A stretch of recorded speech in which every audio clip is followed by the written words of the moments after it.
Welcome along to DR Sports. We are here live to talk about Chelsea. There's only one story in town today, and the news came out yesterday that Roman Abramovich is selling Chelsea. Chelsea is up for sale. The news broke last night. I wasn't able to get hold of the guys to get a reaction, but I've got them today. We got Matisse, of course, and Lewis. You see them on the channel on a regular basis. Massive, massive Chelsea fans. And I wanted to get your reaction, guys. I mean, this was when this broke yesterday. Actually, you know what? I'm going to go back a few days to when at the weekend when the news sort of first came out that he was going to be transferring the club to this what was it again? How did they describe it? This group. Yeah, the charity foundation. He was going to transfer it to the group of them, the leaders of that. But they rejected that claim, because really he was trying to rush the decision. Obviously, he's being put under a lot of pressure from the government. The likes of Emma Hayes are on that committee for the Chelsea Charity Trust, but they didn't want that responsibility day to day, of course. So that's where the issues lied, and then now here we are. Yeah, and then it's moved on since then. First of all, there's like this Swiss billionaire who came out and said that Abramovich tried to sell him the club. And then last night before the game against Luton, he confirmed it. He confirmed it and said that the club is up for sale, that he is selling the club. And I wanted to get your guys' reaction on it. Let me start with you, Lewis, because you was actually at the game last night, wasn't you? When the FA Cup game in which Chelsea came from behind twice to beat Luton Town 3-2. What was it like? What was the atmosphere like amongst the Chelsea fans in the stadium on hearing that news? Very solemn, but for me, it was like I didn't really notice why, because I only found out the statement at halftime.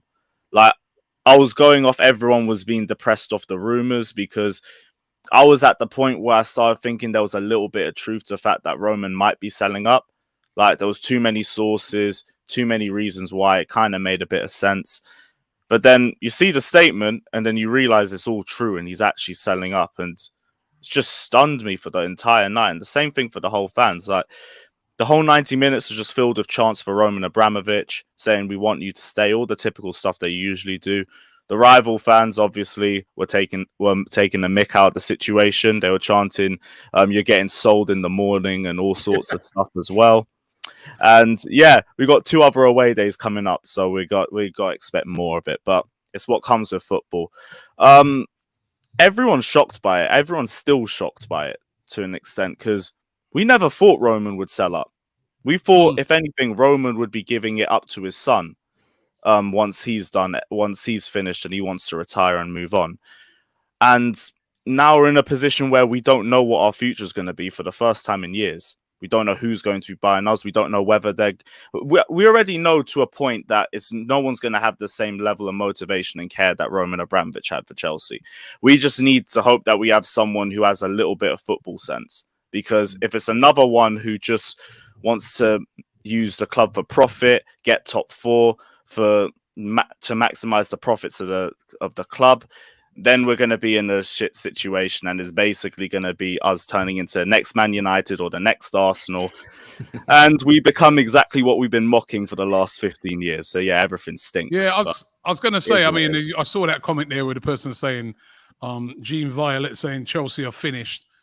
Matisse, do you think it's as drastic? Listen, Chelsea are not finished, but definitely there's a new Chelsea that's going to have to be reborn now, because I can't see any owner doing what Abramovich has done. Because even when I look at the Qatari guys at Man City, yes, they put money in, but not in the same way he's done. I mean, he's even now in selling the club, he's saying, "I'm not even recalling my debt." Yeah, which is rumored to be about 1.5 billion. Yeah. It's said incredible. It was just that. Sorry, go for it. It's actually mad. Like, honestly, it's crazy. 1.5 billion, right, as a loan, especially when the new owner comes in. That would have been a massive issue for them. And of course, the stadium isn't the biggest, so the revenue's not great there. For me, I just look at the situation. I say to myself, we have to be very realistic. Like Lewis said, the likelihood of us getting anyone better is very unrealistic, because Mm-hmm. to have that care, to go to the youth games before when he was in England, to go to the games, of course, as well. You could see when he celebrated the goals, he was kind of like a fan. And I know it sounds crazy and everybody be like, you guys are just annoyed that the sugar daddy's taking the money away. But honestly, we actually really did love him as an owner. He actually cared about the club a lot. And you could see that he was chasing that Champions League, sacking people left, right, and center. And I think it's kind of poetic that he kind of leaves the same way he would have wanted everybody else to leave Chelsea when he sacked them. Just quickly, just pack your bags and get out. Do you know what I'm saying? Mm-hmm. Take that toothbrush and keep it stepping. Do you know what I mean? I'm not trying to see Sports Direct advertisement up on Stamford Bridge anytime soon. I'm not trying to see the Travago Stadium plastered across, the Emirates, the Etihad. I'm not trying to see all that. I was even joking about earlier today, they could even lift up the stadium and take us over to Buckinghamshire. Do you know what I'm saying? In Cheshire, just to, because there's no room to expand. And that's the first thing the new owners are going to look at. They're going to look at how can we, maximize revenue, because they're going to be savvy businessmen. They're not going to have that same care. And the first thing they're going to look at is that stadium, because it is 42,000 capacity. Newcastle, Sunderland, Villa Park, all bigger stadiums. Everton expanding, Liverpool. So it's a very uncertain time at Chelsea. But the one caveat I will add, the one shining light, is that Chelsea have been in this hiring, firing, sacking managers, and I don't feel like modern football with Liverpool and Man City is going in that way. So maybe a little bit more stability if the new owners do want that. Less hiring and firing, better scouting, hopefully from top to bottom, kind of how Liverpool operate would be the best thing we could hope for. And that's what I'm hoping happens, but it's not a guarantee, of course. We don't know who's coming in. Where does this leave Thomas Tuchel, the manager? I mean, it's going to be very uncertain times for him. Of course, we're coming towards the summer, because, we're in March now, right? So you can effectively say there's a couple of months left and then the season will be finished. And then we get into transfer time, right? You've got the whole thing with Lukaku. I guess he'll be staying now for sure.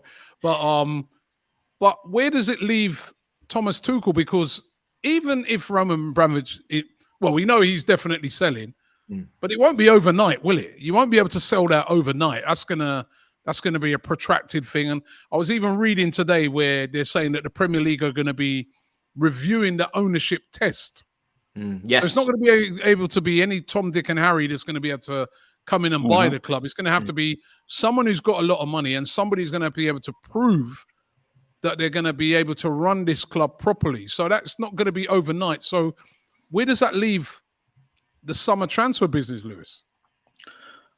I actually don't know, but we've always been sustainable in our transfer activity, where we've used loan deals, we've sold out vast amounts of our academy to be able to pay for players in. Like, you look at the Lukaku transfer, for example. I think basically all of it was paid off of past transfers. So we can be sustainable, and it also depends on trophies that you pick up through the season. And we're still in free, I guess. I mean, we lost one on Sunday, but we're still in free, and we thrive on chaos. So we could basically be winning the treble off of all of this, for all that we know. But it all depends on what we do for this season, and all depends on transfers out as well. And there's meant to be a string of players that are going to be leaving in the summer anyway. So in terms of transfer window, maybe you're not expecting an injection that you usually get, but we'll still be able to go out and get players. So I'm not necessarily worried about that. I mean, there's a lot. I have to say, you guys are not getting a lot of when I say you guys, I'm saying Chelsea, not getting a lot of sympathy in the comments. This guy Ike, he writes, "Rest in peace, Chelsea, 2003 to 2022." Do you know what the beautiful thing is? You're gonna get a lot of that. Do you know what the beautiful thing about is Chelsea's finishing positions before Roman came? 3rd, 4th, and 2 6th places, I believe, which is better than Arsenal. In the last few years. Yeah, but no trophies. No trophies. Before Roman joined, we still had more European trophies than Arsenal. Yeah, but listen. What this guy's come in and done has been phenomenal. Yeah. Could it be that you don't see that sort of success for a long time? Because the other thing you've got to factor in is that the new sugar daddy club, which is Newcastle, that's going to be on the block. I think it's important as well to look at Chelsea as they have fallen as the era has progressed, right? The first 10 years were more dominant than the second 10 years under Roman. I look at the last 3-4 years, Chelsea have been finishing around that 3rd, 4th place, battling for top 4, which is similar to the kind of positions we were in when he came in. Of course, Champions League football was happening for us then. So we're not really, it's not like we're at the pinnacle of English football like Man City in terms of in this country winning league after league after league. We have been struggling a little bit, and the Champions League glosses over that in some respect because, yeah, we won the Champions League and it's fantastic, but any, little slight differences, Mahrez, that ball just drops a little bit below that crossbar, and suddenly, we're talking about 5 back-to-back defeats in cup finals now. So it is fine margins, and it's not to say that change is going to be catastrophic for Chelsea. I just think the difference between how quickly the government are going to force him to sell and how long he gets to really go through each buyer, and because I think he cares enough to want to sell it to someone who's going to take us to either the next level or at least keep us at this level and not try and squeeze out all of the profits out of the club. But how long does he get to really vet those people? And like you said, the Premier League are going to try and vet those people as well, same way they did with Newcastle. Their takeover took so long to get done. So it really just depends on who comes into Chelsea. If it's someone who's got a sliver of ambition, or at least wants to set the club up in a sustainable way where they can, go out and scout targets properly. Chelsea I'm not even looking for Chelsea to splash. I just want Chelsea to be more intelligent and a lot smarter with the way they conduct their business for transfer targets, which we've obviously got a lot wrong recently.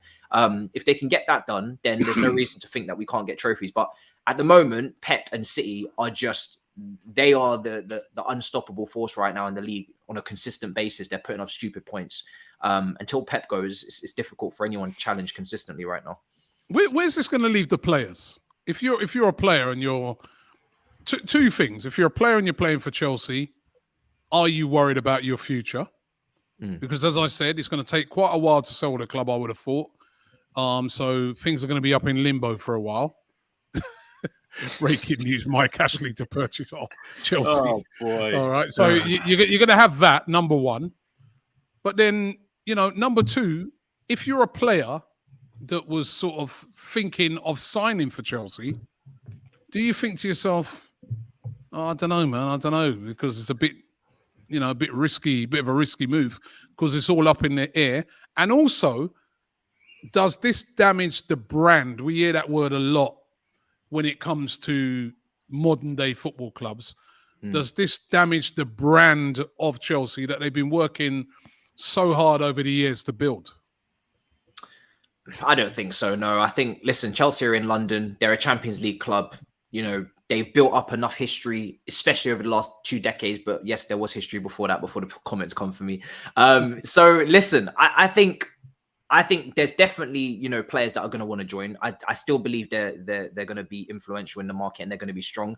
It just depends. I definitely feel like there could be a delay though, because to change that hierarchy, we talk about Roman, even Marino, who's worked with him since 1997, I believe, 20 plus year working relationship. And that was even before football. If she goes as well, that's the hierarchy completely changing. Bruce Buck, etc. The rumor is those two will go.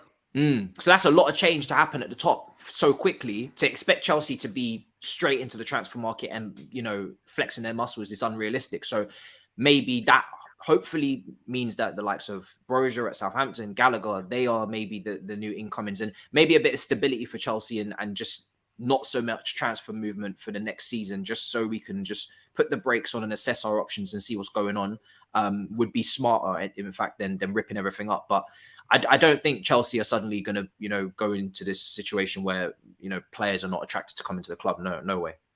Same for you, Lewis. Same for you, Lewis. Has the brand been damaged? Not really. Like, if anything, Roman's trying to sell to protect the brand. So I'm saying by him being associated with the brand, and with all that's been going on between Russia and the Ukraine, has that damaged the brand? Yes, but like, Roman hasn't voiced his support for Russia in any way. Like, he hasn't gone against Putin either, but I think he's been really smart with it by saying, like, the money that he gets from selling the club, he's going to put towards war victims in Ukraine. He's putting the emphasis on the victims as opposed to helping the country in terms of municipal arms or something like that. So Roman's like really trying to keep his hands clean in it. So if it does damage the brand, I don't really know why. When it comes to the players, like, Chelsea's still going to be competing while this situation is happening and will very likely be competing afterwards. I think while Roman's still in charge, there will still be the emphasis on winning trophies. I don't know how long that's still going to be there for, depending on what the new owner is, but there will still be the emphasis to win trophies. And we already said when it comes to financials, we usually make our own money that we spend through either trophies that we won or positions in the season or TV deals or through loan deals or selling players. So for players coming in, it's still Chelsea Football Club. It's still the Club World Cup champions. It's still the champions of Europe. Like, if you're not attracted to that, then that's on you, innit? Because whatever happens in terms of the club moving, the club's probably going to be in good hands. Like, I'm not necessarily. The one thing that I'm worried about, it's probably. It's still up in the air, but it probably will be. There's a string of billionaires that are going to be interested in taking over the club. The biggest question is the ambition of those owners. That's where the question mark is. In terms of safety of the club, is it going to turn into Bury? No, it's not going to turn into Bury. We're probably still going to be competitive. It's just what's the level of competition going to be? Because Abramovich set the highest of standards, in my opinion, for a club owner. So that's where the question mark is for me, not in terms of whether the club's going to be safe or not. Guys, I mean, listen, reading that there says not a Chelsea fan, but they'll need to stop sacking managers on a dime now and commit to longer-term projects, which is kind of what you said earlier, Matisse. You're going to see a different type of Chelsea now. You're going to have to. Yeah, and I'm in that respect, I'm all for it because I think Tuchel, for me, is definitely the right man for the job. He's shown that now going through adversities multiple times with the Lukaku situation. The Super League went on when he was here as well. And then obviously now this situation, he's had to face the media on multiple occasions to deal with all this. Whilst dealing with obviously just the day-to-day of the squad and trying to get results in a high pressure environment. So I think for me, it's very important that we keep him. And the only way to keep him is to kind of knock out all of the fundamentals of, constantly sacking and constant instability, which is kind of what the club is based around and what the fan base is used to. And kind of what we're obviously known for in this era is sacking and just chasing success with the quick switch of a button. Now we need to put the pillars in place for, a good foundation from the scouting all the way upwards, philosophy, and do what City and Liverpool have done in respects, which is you need to get intelligent people around the manager. Edwards at Liverpool, I know he's just left, but he was a brilliant director of football, I believe, that was heavy in their recruitment. And it's not every single time the manager wants something you have to agree. Sometimes you offer a better solution because they're not a scout. Manchester City brought in a DOF before Pep even arrived, and they started doing the transfers before he even got there. Let me just stop here a while there, though. You're pointing out all the good ones, yeah. And then also you can mention people like Ed Woodward. Manchester United, we don't talk about them brothers right now. Yeah, but listen, bad energy. You're mentioning all the good ones. You don't know who you are. They've got billionaire owners. On the face of it, the Glazers, you're thinking, wow, they've got loads of money. They could come in and appoint some of those type of people. You know what I mean? So that's why it's really uncertain times. Yeah, really Shref here with a super chat. He says, "What history? You won lots, but quick. You can't believe your fan base is as big as United, Liverpool, and Arsenal. Whatever fan base built will be lost because of what's happened, and also the big signings." He said you're going to be going back to obscurity. Yeah, I mean Chelsea have a massive fan base globally, so I don't think that's going to be happening. But thank you. Yeah. Let them dance on our grave, innit? Like, it's cool. We'll probably end up winning the Champions League off it. But if they don't do everything that I just outlined there, and they don't take that part of the job seriously, and they do just try and look for quick fixes, then this can obviously Arsenalization is what it is. 100%. Yeah, well, there you see their heroics saying it could be the next Manchester United or Arsenal, and again, both teams billionaire owners. On the face of it, you're thinking, yes, the money's here. However, especially if the club goes to American owners. American owners are, they run their clubs a bit different. Yeah. They don't run it the same as like Russian billionaires who are kind of doing it to sort of, push their chest out and say, I own Chelsea. They're more running it as out and out business. We've seen that at Liverpool, though, isn't it, with FSG? I think that's why, for me, the scouting and the recruitment is so important. I think you can do the business side of it if you want. Chelsea have been running like a business for the last few years anyway. We've been balancing our books on transfers, like Lewis said earlier. So it's not like Chelsea have been splashing the last few years. We've been selling Hazard, selling Morata, selling Oscar, selling the Cobham. Yeah, but you've only been able to do that because of the money that's Yeah, been hence the underpinning 1.5 billion. Abramovich. That's why we needed to get that 1.5 billion written off. Do you know what I'm saying? Here, Nova the Goat says, I like this, guys. A lot of these super chats are banter. I've got to admit, right? But this is a very funny one from Noah the Goat. He says, Red Bull to buy Chelsea. Then they called it Red Bull Chelsea. He said, a Red Bull have a very successful model in football and F1. Also, Christian Horner to replace Tuchel. Oh, listen, you keep Christian Horner away from this football club. Yeah, I'm not trying to see no influence. Well, actually, maybe he can influence the referees. Bring him in. I'll take him back. Bring him in. Also, if we're talking about American owners, like Man United, they do get money put into their club. Like, Yes. correct me if I'm wrong, the top 5 transfers in English history, I think, are all transfers to Manchester United. Like, they do put it in, but it's like what Matisse said. It's about scouting. It's about the players that you spend that money on. And that's where it could also be wasted as well. So it's not just about the people in charge. It's about the middlemen too. That matters a lot in this situation. Arsenal spent in the window just gone as well. You know, spent a pretty penny. So Mm-hmm. they will the spend. difference is, guys, I think I'm sure you have a higher is, net spend than us. Yeah, when I always look at Chelsea, right, and this is speaking as an Arsenal fan, and probably speaking for a lot of other fans out there, right? There's a big difference. So I always look on it like this, and I say Arsenal could go out there and they could buy Nicolas Pepe, say, for £75 million, yeah, which is their biggest buy. They can't do that a lot, but they can go out there and they can do that, right? Or they can buy a player for 50 million. But when they buy that player, he has to work. He has to work, and they will try everything possible for him to work, and he will be there for years to try and make it work. Whereas what Chelsea have been able to do over the years, and clubs like Man City, who have all this money, is they're able to, the example of Chelsea, go out there and buy Kepa, the most expensive goalkeeper in the world. He doesn't work. And then they can just shelve him and then just, bring him on to take penalty kicks in a final. You know what I mean? But I don't think there's not, apart from Chelsea and, say, Manchester City, there's no other club that can do that could just like buy players. And if it doesn't work, just discard them the next season and bring in the next one. You guys, you've got Timo Werner, who you spent a lot of money on buying. These players aren't discarded, though. They're still basically here. Well, you have more or less. He was brought in as a striker. Hasn't worked. You went out and got Lukaku for 100 million. Not a lot of clubs have been able to do that. And I don't think you're going to be able to do that now going forward in the future, especially whilst the takeover, has to, run its course. Yeah, no, I agree with you 100%. These players, we can't discard them. I don't think like Man City. I do think there's levels to this game. Man City are in their own league. I think we definitely still need value back from those players, hence why they're still here. And Kepa, even though he's benched, we're still trying to get his market value up to something respectful so we can get rid of him. Or we'll do the process of loaning players out for 10 million, a loan fee, and then just recoup the money like that, which is what we've done with Bakayoko. So even though, I do partly agree, but I don't think it's on the level of Man City. That's why I always go back to the scouting. We have to scout properly. If we don't scout properly and we recruit like clowns and then we have less investment, then that's just a recipe for disaster.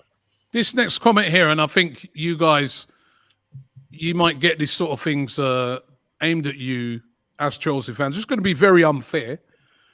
This guy, Will Davis, says, what's it like being a Chelsea fan, knowing that your club success is from war criminals? He said, truly soulless club. You might not read this, but it's true. It's a very unfair comment, but do you see that when I talk about the brand being damaged, it's those sort of comments, that I'm trying to, when that's the point I was trying to make. I think for me, the comments are a bit silly because what billionaire hands are clean? Billionaires are billionaires for a reason. It's because they've made their money by a lot of them screwing people over in some way, shape or form, whether it's running massive companies and not paying their staff properly, whether it's things that have happened, politically, etc. So it's naive to think that your billionaire owners of all your clubs are clean. You know, they're just dirty in different ways. And we see it across politics. We see it in campaigns. We see it with our governments. We see it all across. So it's something that's going to be used to, you know, take a pop at Chelsea. But if you're being real with the situation and you know how billionaires operate, then you will know that nobody's really clean. I'm going to go 90%, you know, and we can see that. We can see that clear as day. Jonathan Mitchell says, as the old saying goes, all good things must come to an end. Us Chelsea men have to be positive and optimistic. It's a fresh canvas. We have a brilliant academy already set up. Bring it on, so he says. What do you think to that, Lewis? Mm-hmm. Like, that's the thing. Like, it's just uncertain times for us, if we're being honest. But we're not in the mud or anything. Not by a long shot. It all depends on what we're speculating on. What's the owner going to be like? What's his ambition? Until then, we're still Chelsea Football Club. Nothing has really changed. Nothing changes until there's a new owner in charge. Until then, it's just everyone's going to speculate. Everyone's going to say Chelsea's in the mud because Abramovich is going. Who knows? We could get an owner with not similar ambitions, but good enough ambitions. We could have an owner that still has money to spend. If not, we are still a sustainable club, and we have been a sustainable club for years. We have a great academy, the best academy in the world. We're in a great position. How about this for an owner? David T says Vince McMahon can buy Chelsea. See, that's funny. WWE Triple link H. Yeah. See, I would be down for that, but someone said that on my stream earlier, and his net worth's like 2.2 billion, and so he definitely ain't got enough for it. It is what it is. That's the other thing. I mean, I'm going to come to that in a minute. Kirk says, totally ignorant question, but is there fear of players' salaries not being fulfilled? Does this situation work at all like Barca's in the last year? I don't think so. I think Roman Abramovich is going to make sure that's all sorted. C says, salty Arsenal fans talking about war crimes when their Uganda sponsor committed genocide. Well, actually, the sponsors are not from Uganda. They're from Rwanda. Right, so get your facts right on that one, right? But listen, oh my gosh, you know, listen. The thing is, the takeover is not going to be overnight, Lewis. It's not going to be overnight. And the other thing I want to ask you guys, the valuation that I've seen for Chelsea, 3 billion, is that too much? Is that overpriced? I mean, it seems a lot. Nah, it should be more, personally. More? Yeah, it should be more. You haven't got it down. Yeah, I don't know, because I'm just looking at it, right? Like, what was Man United's valuation? Was 4 billion, wasn't it? But there are much bigger brands. They've got the big stadium where they can pack in. It's leaking those more fans. Yeah, 3 billion. 3 billion seems a bit excessive. Yeah, I can understand where you're going with this, because at the end of the day, any new owner is going to have to reinvest their money in as well if they're going to sort this stadium situation out, which I personally feel is the massive issue here is the stadium. If Chelsea was sitting in a 60k capacity stadium on a plot of land that they owned, and there wasn't the district line and the housing all around it, and it wasn't such a problem, then and just to jump in there, Matisse, remember the fans own the pitch as well. So you can't just up and go and build it somewhere else without the fans say so. Yeah, unless you want to change name or change the name of the stadium and all these things, it's going to be a big issue. Now, someone ruthless who doesn't care at all about the club's history or anything will just say, okay, cool, we won't call it Chelsea Football Club. We'll wear red like Cardiff tried to do, and we'll go and call it, like I said, the Trivago Stadium, whatever you want. So it depends on the ruthlessness, but yeah, it's gonna be a madness. These are the. Don't even put that thought in my head, man. Yo, listen, Lewis, man, we can take the Metropolitan line up to Cheshire, bro. Trust me, bro. Buckinghamshire FC, let's go. Disgraceful, man. They moved from Woolwich to Islington, bro. They have no problem. Do you know what I'm saying? Let's get it done. Actually, yeah. Everyone's done it, basically. Their own bitch. North of the river, you know what I mean? There's more space. Lanwaba says Roman's great gift to Chelsea was self-sustainment in the academy. And that might be a positive, that now you get to see more players come through. I mean, you've got a great academy. You mentioned Broja, you mentioned Gallagher, alongside, I saw Loftus-Cheek had a great game last night.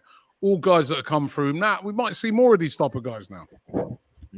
We have to. I mean, that is part of the way Chelsea use their academy is kind of backwards, because they're using them to sell. They're selling the players to make money to put to the transfer budget. Whereas really, a lot of the signings are so questionable. If you had kept some of the young players that are just as talented, but just haven't been given the opportunity, then where would we be? So they just need to change that a little bit and start using these. I mean, we have used quite a lot, but we need to use more of them, because the players we're bringing in, because of the recruitment right now, isn't exactly displacing the young talents. I mean, Gallagher, I think, is outscoring all of our attackers this season in the Premier League. So that just goes to show. And I don't think there's £100 million difference between Lukaku and Broja's performance at Southampton. So we need to just be a bit smarter with the way we operate. But yeah. Well, listen, guys, I want to thank you both very much for coming on. I know it's really uncertain times for Chelsea at the moment, but thank you very much for coming on. And of course, actually, I've got to read this one here from Mohammed before I go. This one's to you, Lewis. Mohammed says, Lewis, time to start supporting Fulham. Yeah, I'm good, They got like 3.75 of a full stadium, so here's what it is. But don't worry, guys, we're still going to be back anyway. Listen, whether we're called Chelsea, London Blue, like Revolution Soccer, do you know what I mean? We'll be back. or will it be Save the Bridge or back again? I got £1. I'm good. Now, listen, guys, you've been good sports, man. And I obviously, I know you guys have been really uncertain times, with all that's happened. But it's been incredible, the news that's come out. And we'll keep talking to you guys about it as it goes through. But the news, of course, is that the Roman Empire is coming to an end. Roman Abramovich is selling Chelsea. We'll have to wait and see who buys it and what effect it has on Chelsea. Will it just be the start of a new era for Chelsea? Certainly, whoever buys it, I can't see another owner doing what Roman Abramovich has done, because this guy, when they say put your money where your mouth is, he's done that. He's put his money where his mouth is over the years. He's built this incredible team over the years, and he's won, I think, the most successful team there has been over the last 10 years or so. But a new era, a new dawn is coming for Chelsea Football Club. And Matisse and Lewis will document it all on their channels, which you can check out by clicking a link in the description. Thanks very much, guys. Don't forget to like and subscribe to DR Sports. And Matisse, you're back at the weekend for Saturday football show. Yeah, looking forward to it. I've got a feeling this subject might get discussed. Maybe so. I'll be throwing out decoys and other topics. Don't worry about it. Thank you very much, guys.